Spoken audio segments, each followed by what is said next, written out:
Hello, मैं हूं चंदन कुमार और इस वीडियो में बहुत ही एक अच्छी और इम्पोर्टेंट जानकारी देने वाले हैं। ठीक है, ठीक। इसके बारे में कह सकते हैं कि हाँ, अंकों को गिनना, पढ़ना, समझना, ठीक है, बोलना, ये सभी इसे जानकारी प्राप्त कर सकते हैं। जैसे कि दिया हुआ पहले इकाई, दहाई, सैकड़ा, ठीक है, तो ये कैसे गिना जाता है वो पहले बता देते हैं। इकाई, दहाई, सैकड़ा, हज़ार, 10,000, लाख, 10 लाख, करोड़, 10 करोड़, अरब, 10 अरब खरब, 10 खरब नील, 10 नील पद्म, 10 पद्म शंख, 10 शंख महाशंख। अगर यही इंटरनेशनल पद्धति में होगा, ठीक है, सिस्टम में, इंटरनेशनल सिस्टम, तो क्या होगा, इकाई दहाई तो होगा, यानी कि यूनिट, इकाई का यूनिट 10, 100, 1000, फिर 10,000, फिर उसके बाद आ जाएगा million, 10 million, 100 million, billion, 10 million, 100 billion, 1000 billion. इस तरह से इंटरनेशनल सिस्टम में होता है। ठीक है, तो अभी बता रहे हैं इंडियन स्टैंडर्ड सिस्टम, यानी कि भारतीय संख्या पद्धति में। तो इकाई, दहाई, सैकड़ा, हज़ार, 10,000, लाख, 10 लाख, करोड़, 10 करोड़, अरब, 10 खरब नील, 10 नील पद्म, 10 पद्म शंख, 10 शंख महाशंख।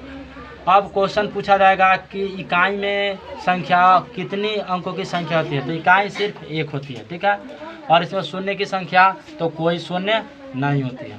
नेक्स्ट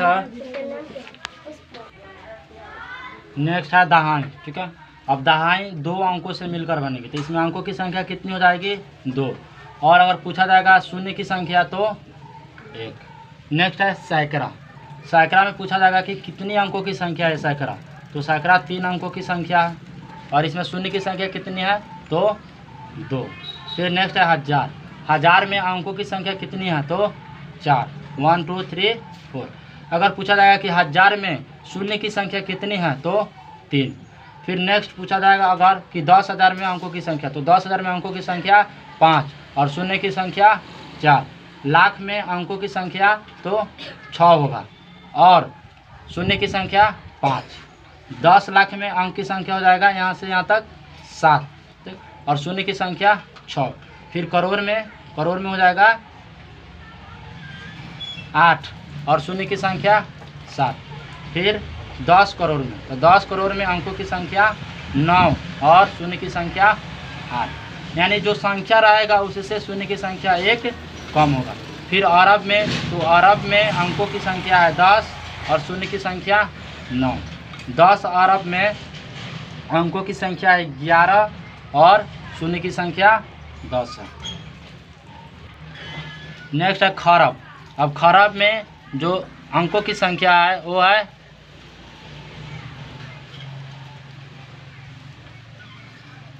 11। अंकों की संख्या 11 और शून्य की संख्या 11 और अंकों की संख्या 12, यानी खरब में अंकों की संख्या 12 है तो शून्य की संख्या 11 है।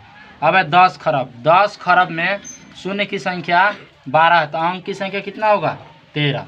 नील में अंक की संख्या तो 14 और शून्य की संख्या 13। 10 नील में शून्य की संख्या पूछा जाएगा तो 14 और अंक की संख्या 15। पद्म में शून्य की संख्या हो जाएगा 15 और अंकों की संख्या हो जाएगी 16। 10 पद्म में अंकों की संख्या हो जाएगी 17 और शून्य की संख्या 16। शंख में अंकों की संख्या जो होगी वो हो जाएगी 18 और शून्य की संख्या 17। 10 शंख, पद्म, शंख और 10 शंख, तो 10 शंख में शून्य की संख्या 18 है और अंक की संख्या 19 है। और लास्ट है महाशंख। महाशंख में टोटल 20 संख्याएं होती है, तो महाशंख में अंकों की संख्या 20 और शून्य की संख्या 19।